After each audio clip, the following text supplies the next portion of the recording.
Tata Titi kembali menyimak makna di balik hitam putih hukum melalui format narasi.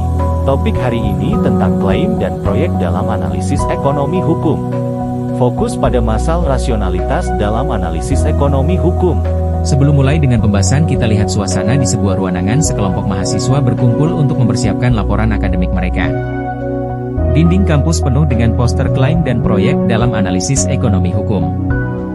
Di tengah meja, tumpukan buku dan kertas berserakan, menciptakan suasana yang penuh semangat dan sedikit kekacauan.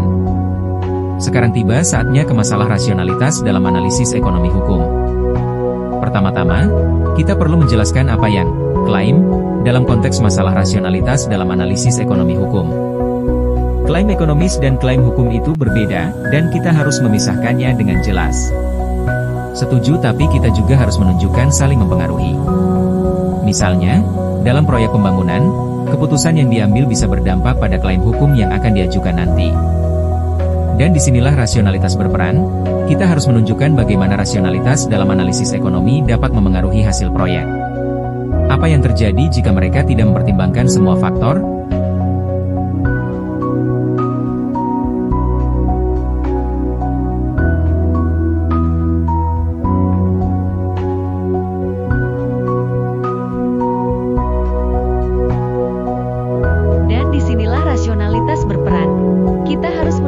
Bagaimana rasionalitas dalam analisis ekonomi dapat memengaruhi hasil proyek. Apa yang terjadi jika mereka tidak mempertimbangkan semua faktor? Seperti yang terjadi pada proyek jembatan yang runtuh itu, mereka mengabaikan analisis risiko, dan sekarang semua orang menderita. Kita bisa menggunakan contoh itu untuk menunjukkan betapa pentingnya analisis yang rasional dalam ekonomi hukum. Tapi kita juga harus hati-hati dengan cara kita menyampaikannya. Kita tidak mau terlihat seolah-olah menyalahkan pihak tertentu tanpa bukti yang kuat. Jadi, langkah pertama adalah merumuskan klaim-klaim utama kita. Kita bisa mulai dengan definisi klaim ekonomis, diikuti dengan klaim hukum, dan kemudian analisis rasionalitasnya. Dan disinilah rasionalitas berperan. Kita harus menunjukkan bagaimana rasionalitas dalam analisis ekonomi dapat memengaruhi hasil proyek. Apa yang terjadi jika mereka tidak mempertimbangkan semua faktor? Seperti yang terjadi pada proyek jembatan yang runtuh itu, mereka mengabaikan analisis risiko, dan sekarang semua orang menderita. Kita bisa menggunakan contoh itu untuk menunjukkan betapa pentingnya analisis yang rasional dalam ekonomi hukum. Tapi kita juga harus hati-hati dengan cara kita menyampaikannya. Kita tidak mau terlihat seolah-olah menyalahkan pihak tertentu tanpa bukti yang kuat.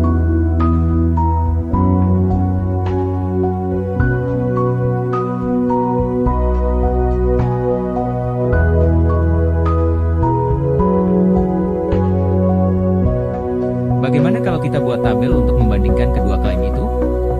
Ini bisa membantu pembaca memahami perbedaan dan keterkaitannya dengan lebih jelas.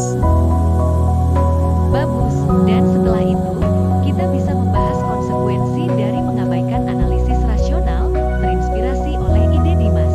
Kita bisa menambahkan grafik atau diagram untuk memperjelas data yang kita sajikan. Jangan lupa, kita juga perlu menyertakan rekomendasi untuk praktik yang lebih baik di masa depan. Apa yang bisa dipelajari dari proyek-proyek sebelumnya agar tidak terulang kesalahan yang sama? Setuju, rekomendasi itu penting. Kita harus memberikan solusi konkret, bukan hanya kritik. Mari kita buat garis besar laporan ini sekarang juga. Setelah itu, kita bisa mulai menulis tiap bagian. Mari kita buat garis besar laporan ini sekarang juga. Setelah itu, kita bisa mulai menulis tiap bagian. Suara ketukan jari di atas keyboard mulai mengisi udara, bersamaan dengan bisikan diskusi yang saling melengkapi. Dengan fokus dan kerjasama, mereka merancang laporan akademik yang bukan hanya lengkap, tetapi juga akurat dan relevan. Setiap klaim yang mereka buat menjadi lebih dari sekadar kata-kata di atas kertas. Itu adalah jembatan menuju pemahaman yang lebih dalam tentang hubungan antara hukum dan ekonomi.